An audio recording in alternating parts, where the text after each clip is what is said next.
Si vous saviez à quel point cette vidéo, elle est symbolique. Je fais ma première vidéo instructive, entre guillemets, là où j'ai appris 90% de ce que je sais en musculation aujourd'hui. D'ailleurs, le sujet de cette vidéo fait partie des choses que j'ai appris dans cette salle. C'est ouf quand même. Donc aujourd'hui, on va s'attaquer à un exercice qui est fréquemment sujet à la mauvaise exécution. Donc c'est le leg raise, ou le soulevé de jambe en français. Qui ici n'a pas vu ça?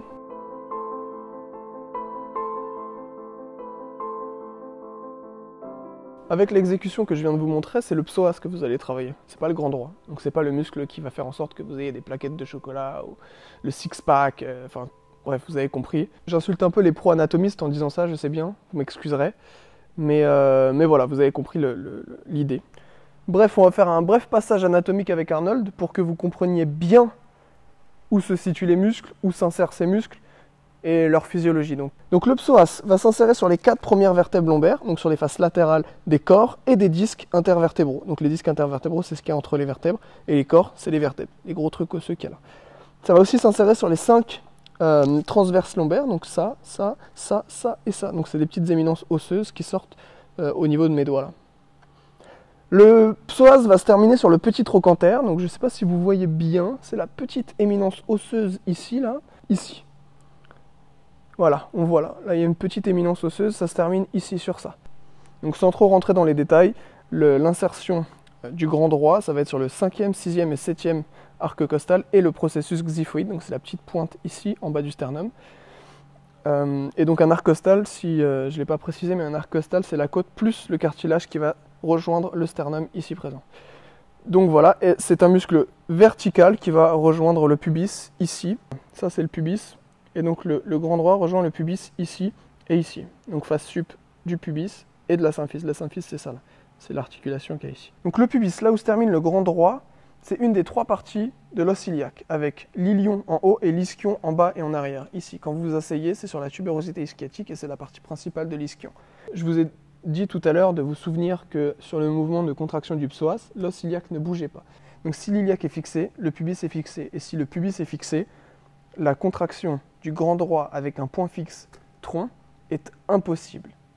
C'est physiologiquement pas possible. Je parle globalement, hein. Si on parle d'ostéopathie, le pubis peut bouger sans les autres parties. Mais si on parle globalement de contraction musculaire, l'iliaque va bouger en un bloc. Donc si le psoas se contracte, donc la contraction d'un muscle, ça veut dire le raccourcissement du muscle, ou alors autrement dit le rapprochement des 2 insertions, donc de l'origine et de la terminaison. Rapprochement égale contraction. Contraction, raccourcissement du muscle. Donc si le psoas se contracte, ça aura cette physiologie.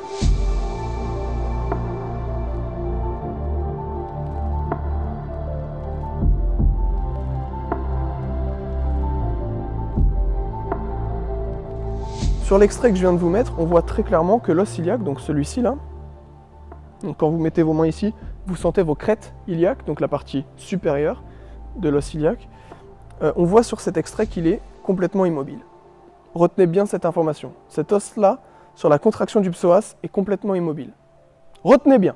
Et le grand droit, quant à lui, s'il se contracte, ça va donner ça.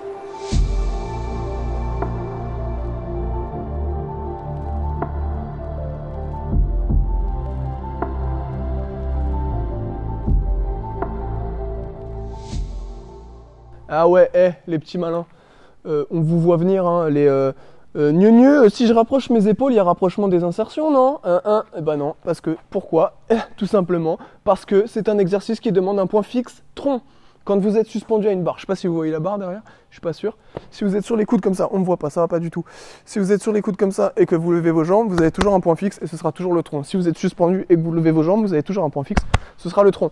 Donc, sauf en trichant, même c'est compliqué, mais sauf en trichant, il n'y a pas de possibilité de ramener les épaules. Donc non. Donc pour conclure avec Arnold, la bonne exécution de ce mouvement, ça passera forcément, indispensablement, par la rotation postérieure, pour être précis, de l'iliaque. Donc en gros, vulgairement, c'est ça. Ok ? Pour ce qui est de comment faire une rotation postérieure, je ne vais pas rentrer dans les détails, c'est uniquement une question d'amplitude articulaire. Mais si votre flexion de hanche, donc ce mouvement-là, avec votre fémur dépasse les 90 degrés, la rotation postérieure de l'iliaque suivra forcément sur un mouvement de musculation. Ok? Bien évidemment, tout ce que j'ai dit dans cette vidéo, c'est valable si vous n'avez pas de dysfonction. C'est une moyenne, c'est sur la plupart des gens. Si on prend 100 personnes, sur les 100 personnes, 97%, 97 personnes auront ça valable. Si vous faites partie des 3%, c'est autre chose. Ça veut dire que vous avez une dysfonction, ça veut dire que vous avez une anomalie, quelque chose de plus complexe. Donc ça, après, c'est du cas par cas.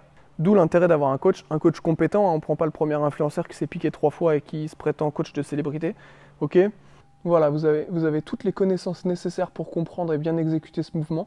Je vous ai sélectionné 3 niveaux de difficulté que je vais vous montrer. Et il y aura à chaque niveau un niveau bis que je vous expliquerai sur la première, et la deuxième et la troisième, mais c'est toujours la même chose.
Avant de conclure, je voulais vous parler de 2 erreurs assez fréquentes, mais qui font partie du processus d'apprentissage. Donc il n'y a aucun problème si vous les faites au début, il faut juste apprendre à les corriger avec le temps.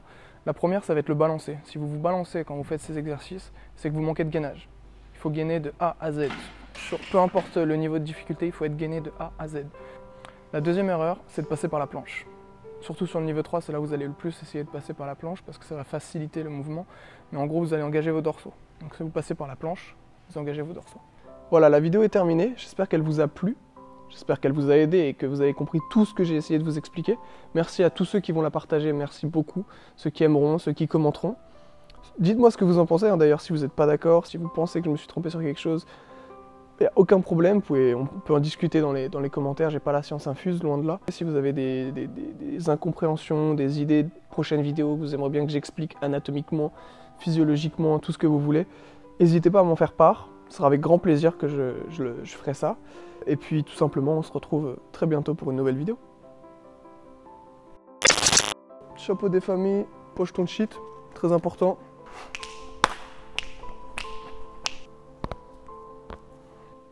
Voilà, voilà, voilà. Chose de qualité. Enfin, pourquoi je parle trop comme ça là? Même pour m'insulter, je m'en fous, hein, ça fait monter. Non, bah non.